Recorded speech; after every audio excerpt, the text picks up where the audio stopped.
All right, hello, I am Danny Gerard, and I'm here with, Dottie Dean. And Sean Byrne. okay, both seniors, both interested in military life after high school. So my first question to them will be, when did you know that you were going to apply to a military institute? Kind of asked you this question yesterday, but... I knew when I had to make the final decision when the application opened. I kind of talked about it with my parents, and I really, truly asked myself, is this what I want to do? And it felt right, so that's when I knew. And Sean? Well, I've always grown up around the Air Force Academy, so I went to a few football games when I was little, and I saw the cadets, and I kind of always knew that I wanted to go there. Mm-hmm. That's how I decided. And when did you really start getting into the application process and start talking to the recruiters and people at the college? Well, I really got into it like 3 weeks before the summer started. That's when you have to start filling out the nomination paperwork, and then later on you get into interviews. So. And Dottie? Same here. Over the summers when I worked on a lot of it, which was nice, I kind of got into the whole college application process before everyone else, so it was a good head start on that and everything. And nominations. Tell me a little bit about those for someone who wouldn't know what a nomination is. Well, I guess a nomination is given by your senator or congressman. It's required to get into the academy, and about 12,000 people apply over the United States to apply to at least the Naval Academy at least. And only about 4,000 get a nomination. So was that a tricky process? Was that kind of nerve-wracking for both of you? Well, I haven't done an interview yet with the Blue and Gold officer for the Naval Academy, but I have done 3 interviews with Michael Bennett, Mark Udall, and Corey Gardner, all 3 of which you had to do interviews with. Wow. And it was quite a lengthy process. Yes. For you too? Mine were Michael Bennett and Mark Udall, but my congressman was Mike Kaufman, and I also talked with my Air Force liaison officer, but I have yet to talk to the one for West Point. But yeah, it's a lengthy process. It's kind of scary. Multiple interviews. Yes. I've done like 6. Really? Yeah. Now, did you have to deal with recruiters too?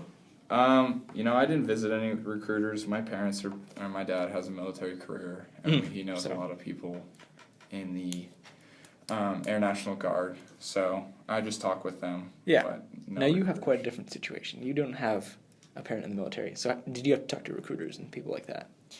Well, like I said, I talked to some alum that have gone to military academies, and my dad's best friend was, he's a retired captain of the naval base in Annapolis, I think, and so we've been talking to him too. So even though it's naval, I mean, it's kind of the same thing. So he's been very helpful. But any official, No official recruiters. no official recruiters? Nope. Now, are you guys applying to any regular colleges, not Air Force, not Academy, but, regular universities? Yeah, I mean, for sure, because I think What college? It's a long shot, but I'm applying to, my brother goes to Creighton, so I'm applying there, and Gonzaga, and Regis U, some in-state schools. Sean, what about you? CU and CSU, school minds. So That's what about is it. the difference between applying to a military academy and regular school?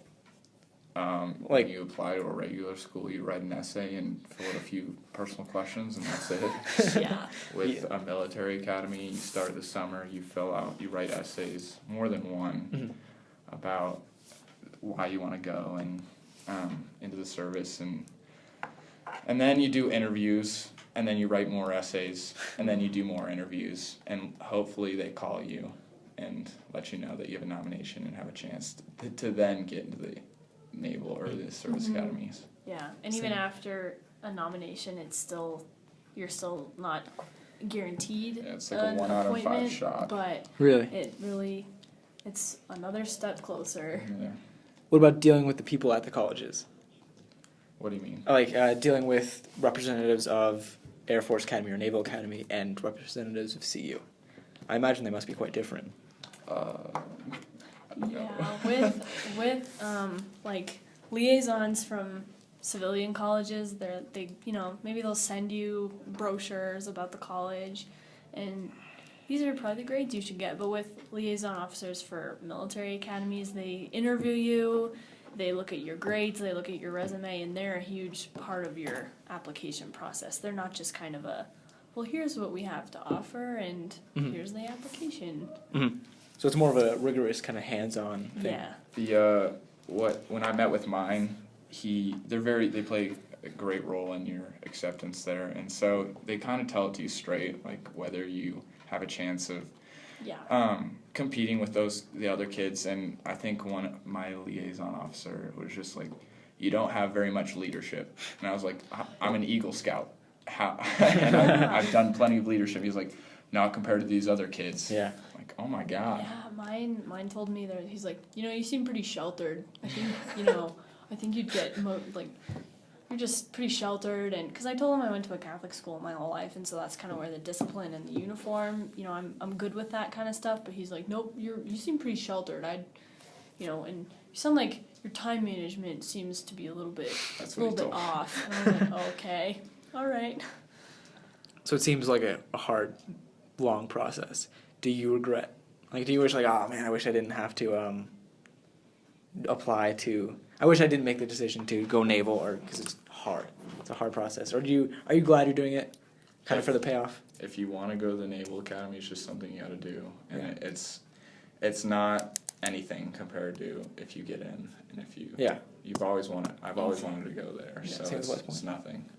Yeah, I think internally it's been really, I've struggled, oh, I'm not good enough, why am I doing this? But outside, dealing with everyone, in the interviews, they were so nice to me, and my liaison officer, even though he was pretty frank, he was very kind to me, and it's been a really positive experience interacting with other people. Just on the inside, sometimes I'm like, why am I doing this? I'll never get in. But, I'm really glad I did it. Why not try? That's what I always tell myself. Yeah. Is it quite daunting, Sean? You see all these people with great grades coming out and with great leadership and all that, and you say oh, I don't know if I'm gonna make it. Do you get that feeling? I applied to the schools, and I applied for a nomination, and I was just like, that's it, I'm done. I'm not gonna get a nomination. I won't have to worry about any more of this stuff. I can continue with my civilian application schools. And then I got a call. It was like, you got a nomination to the Naval Academy, and I was like, well, nuts. Not to do all this more work. But it's a good feeling, isn't it? It's the best day of my life. You're like, oh, I get to go to the Naval Academy. That's awesome. I haven't been nominated yet, but it's pretty daunting. But then I hear people that have straight A's, they're a football all-star, and they're class president, they don't get it. And so I think maybe I have just as good a chance as they do, because I think they really look at who you are as well as what you do. So, I tried, and we'll just see what happens. So. Anything else about the application process that we didn't touch on? It sucks. It sucks. It does. It's hard. How does it suck? Well, it's tedious. There's a lot of essays. There's a lot of, you have to take a physical. You have to do a fitness test. You have to sign this thing where you get a talk from your liaison officer about the use of drugs and alcohol, and how you're basically under a federal contract while you're applying to not use any of that stuff. And it's crazy. There's just so many little things to it. Mm-hmm. It's like you're signing over your life before you even really? get in. It's like, well, we're going to commit you to 7 years, but I haven't even gone in yet. Yeah, but you signed the paperwork, so. Exactly. All right. Thank you guys very much. Thank you.